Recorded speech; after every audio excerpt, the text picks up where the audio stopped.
क्या आपने कभी ऐसा महसूस किया है कि कोई आपको देख रहा है जबकि वहाँ कोई नहीं होता? अगर आपको ऐसे ही डरावने किस्से पसंद है तो अभी चैनल को सब्सक्राइब कर लीजिए, क्योंकि आज की कहानी आपके होश उड़ा देगी। तो तैयार हो जाइए, अपने कानों में हेडफोन लगा लीजिए। शुरू करते आज की कहानी। दोस्तों, मेरे गांव से 1 किलोमीटर दूर एक बड़ा सा पीपल का पेड़ है। वह एक विशाल पेड़ है जिसकी शाखाएं लंबी लंबी और ऊपर से नीचे की ओर आकर ऊपर की ओर मुड़ी हुई मोर के आकर की है।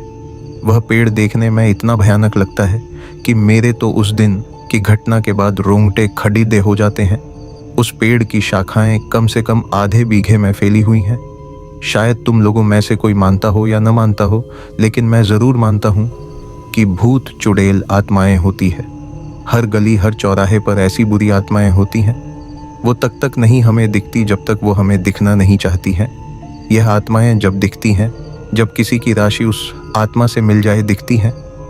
मैं तुम्हें एक ऐसी हकीकत की कहानी बताने जा रहा हूँ जिसको मैं याद करते ही मेरे रोएं खड़ीदे हो जाते हैं। अब मैं आपको उस घटना के बारे में बताता हूँ कि मैं और मेरे दोस्त उस पीपल के पेड़ पर खेलने जाया करते थे। उस पेड़ की शाखाओं पर हम झूले की तरह झूला करते थे। उस पेड़ की छाया इतनी घनी थी कि सारे पंछी उसी पे बैठा करते थे और हम लोग गर्मियों में उस पर जाके झूलते थे। बड़ा मज़ा आता था। वैसे उस पेड़ के बारे में लोग कहा करते थे कि उस पेड़ पर भूत रहते हैं, पर हम बच्चे कहाँ किसी की मानते थे, बस रोज़ खेलने को चल दिया करते थे। एक बार की बात है, दोपहर का समय था। हम 3 दोस्तों ने, मैं और मेरे 2 दोस्त उस दिन जल्दी चले गए। 12 बजे का समय था। हम लोग वहाँ पहुँच गए और हम लोगों ने प्लान बनाया कि हम लोग ऊंचाई पे जाके छिप जाते हैं और वो लोग आएंगे तो हम लोग उन्हें भूत बनकर डराएंगे। और हमने अपने अपने पैंट, मैं कुछ पत्थर भर के ऊपर चढ़ गए। दोस्तों, एक बात और बता दूं कि उस पेड़ से 2 kh दूर एक कुआं था जिस पर कोई रहता नहीं था। बस एक रस्सी और बाल्टी के सिवाय हम लोग जब खेल खेल कर थक जाते थे तो उस पर जाकर पानी पिया करते थे। 1 बजे का टाइम था जब हम लोग इंतज़ार करके थक गए। वो लोग नहीं आए तो हम में से एक ने कहा कि चलो पानी पीकर आते हैं। तो मैंने उनसे कहा कि मुझे प्यास नहीं लगी है, तुम लोग चले जाओ दोस्तों। वो लोग उतरकर पानी पीने चले गए। दोपहर का समय था। सूर्य अपनी फुल तपन पर था। जोर जोर से लू चल रही थी और हवा के गोल गोल झुंड बनकर धुल दहाते हुए आ जा रहे थे। आप लोग जानते होंगे, गांव में इन हवा के गोलाकार को दंदूरा कहते हैं। एक ऐसा ही हवा का गोला मैंने पीपल की ओर आते हुए देखा। बड़ी धूल उड़ाए हुए वो आया और पीपल के सारे पत्ते आवाज करने लगे, खर खर, और कुछ टूट के गिरने लगे। धूल की वजह से तो मेरी आंखें बंद हो गईं। सारे पंछी उड़ गए एकदम। मैंने जब आंखें खोली तो क्या देखता हूँ, एक काली सी शक्ल का बड़े बड़े बालों वाला और इतना डरावना इंसान मेरे सामने वाली डाली पर बैठा है। एकदम मेरे डर के मारे हाथ छूट गए और मैं नीचे जा गिरा। नीचे गिरते ही मैं बेहोश हो गया। जब मेरी आंखें खुली तो देखा कि मेरे दोस्त पानी पीकर लौट आए। मुझे उठाकर उन्होंने मुझे बिठाया। नीचे पीपल के पत्ते काफी इकट्ठे हुए थे, इसलिए मेरे ज्यादा नहीं लगी। बस मेरे पैर से थोड़ा सा खून निकल आया था। जब मेरे दोस्त ने पूछा कि क्या हुआ तो मैंने उन्हें बताया कि अभी इस पेड़ पर मैंने भूत देखा है।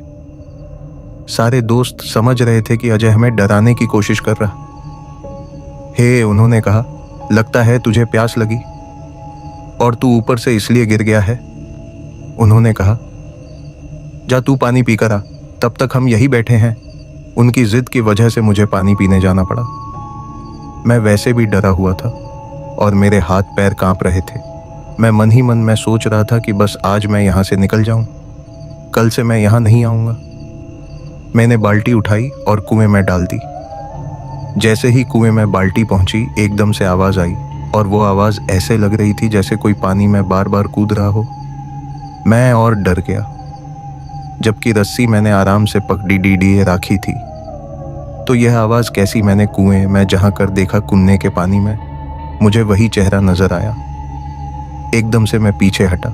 मुझसे कोई पीछे ऐसे टकराया कि मेरे तो होश उड़ गए और डर के मारे मेरे हाथ से रस्सी कुएं में जा गिरी। मैंने जैसे ही पीछे देखा, वही भयानक शक्ल वाला आदमी खड़िद्धा था। मेरी तो आवाज बंद हो गई। उसके बड़े बड़े दांत, लंबे लंबे बाल, दांत तो ऐसे जैसे कि साले ने कभी जिंदगी में मंजन भी नहीं किया हो। उसकी खाल जली हुई सी, जैसे कि कोई जला हुआ इंसान। इतना डरावना लग रहा था कि मैं तो बस, मेरी आंखें खुली थी, बस शरीर, मैं कोई जान नहीं थी। बस मैं बेहोश होके गिर पड़ा। मेरे दोस्त सोच रहे थे कि यह अब तक क्यों नहीं आया। 5 मिनट बाद जब मेरी आंखें खुली तो मैंने देखा कि मैं पीपल के पेड़ के नीचे पड़ा हूं। तो मैं और डर गया कि मैं यहां कैसे आ गया।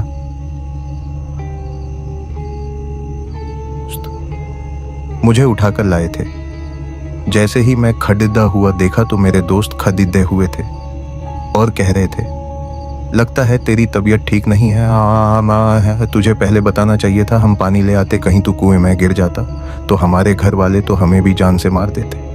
मैंने उन्हें बताया कि मेरी तबीयत खराब नहीं है, मैंने सचमुच भूत को देखा है। उन लोगों को विश्वास नहीं हो रहा था कि अजय, जो कि कभी भी भूत के बारे में बोलते थे, तो वो कहता था कि भूत नहीं होते, मगर इसे आज हो क्या गया है जो हर बात पे भूत भूत लगाए हुआ है।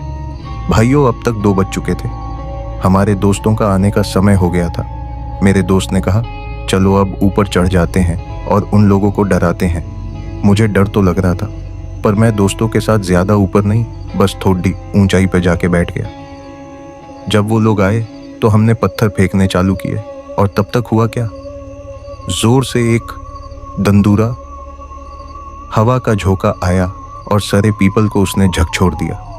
हम लोगों को लगा जैसे कि कोई उसे झकझोर के उखाड़ने की कोशिश कर रहा हो। मेरे दोस्तों ने समझा कि भूत है इस पेड़ पर और वो सारे लोग डर कर भाग गए। और हम बड़े ही खुश हुए कि आज तो इन्हें हमने डरा ही दिया। पर हमें क्या पता था कि वो कक्का भूत भी यह सब देख रहा है।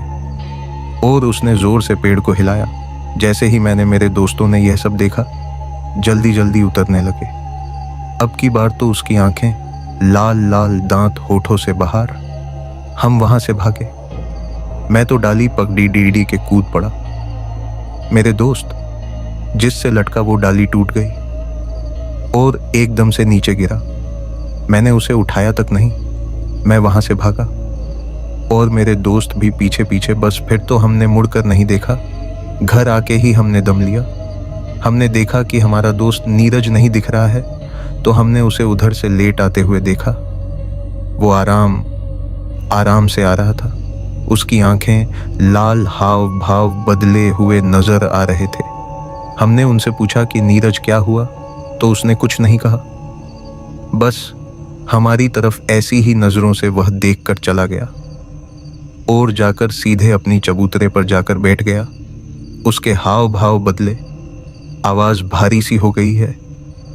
जब घर के सब लोगों ने उसे देखा और कहा, कहाँ गए थे तुम लोग, तब मेरे दोस्त सुरेश ने सारी बात बता दी। तब हमारे चाचा जी ने कहा, मैं हमेशा मन करता रहता हूं इन लोगों को कि पीपल के पास मत जाया करो, पर यह लोग मानते ही नहीं। अब देखो इसका क्या हाल हुआ है। अब जाकर भगत जी को बुला के ले आओ। हमारे गांव में एक बाबा हैं, शियाराम, जो हनुमान के मंदिर में रहते हैं और पूजा करते हैं। वो तंत्र मंत्र इन चीज़ों में माहिर हैं, इसलिए उन्हें लोग भगत जी के नाम से बुलाते हैं। तब मैं जाकर मंदिर से भगत जी को बुलाया। भगत जी ने मुझसे कहा कि पहले कुल्ला कर और जाकर हनुमान के मंदिर से भभूत राख लेकर आ। तब मैंने राख ली।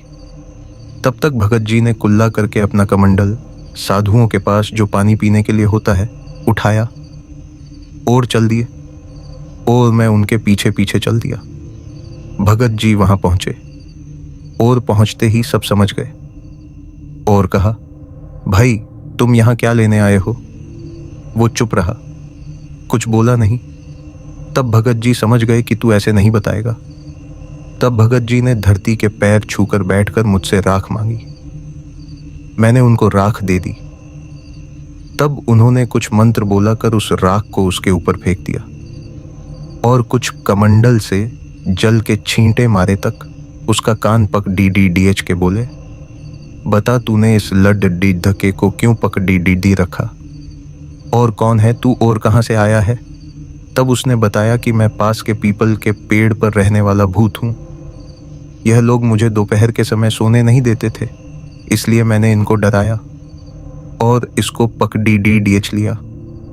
भगत जी बोले, तू पीपल को छोड़ और कहीं दूर जंगल में चला जा, और वो पीपल बच्चों के खेलने के लिए। पर मैं कहाँ जाऊंगा। तब भगत जी ने कहा कि तू ऐसे ही हो चला जागेगा या फिर निकालूं अपना वज्र। और भगत जी की आंखें लाल हो गईं। तब भूत ने कहा, आप मेरा कान छोड़ोगे तभी तो मैं जाऊंगा। देख कितना अच्छा बच्चा है, इतना जल्दी समझ गया। एकदम नीरज हिला और वो नॉर्मल हो गया, जैसे कि अभी सोकर जगा हुआ है। तब भगत जी ने कहा, जाओ, अब पीपल वाला भूत भाग चुका है, अब तुम कभी भी जाकर उस पेड़ पर खेल सकते हो। हाँ दोस्तों, एक बात बताना, मैं भूल गया। भगत जी आंखों मैं जो चमक आई वो हनुमान जी थे, और उन्हीं ने कहा था कि मैं वज्र से मारूं क्या तुझे। तो प्रेम से बोलिए संकट मोचन हनुमान जी की जय। तब से हम लोग भूतों पर विश्वास करने लगे हैं और उनसे अब डर नहीं लगता। जब भी डर लगे तो बोलना जय जय बजरंग बली की जय। तो दोस्तों, अगर आपको लगता है कि ये सिर्फ एक कहानी है तो एक बार रात के 3 बजे अकेले बाहर जाकर देखना, और अगर हिम्मत है तो वापस आकर हमें बताना। और हाँ, ऐसी और खौफनाक कहानियों के लिए अभी सब्सक्राइब करें, क्योंकि अगली कहानी इससे भी ज़्यादा डरावनी होगी।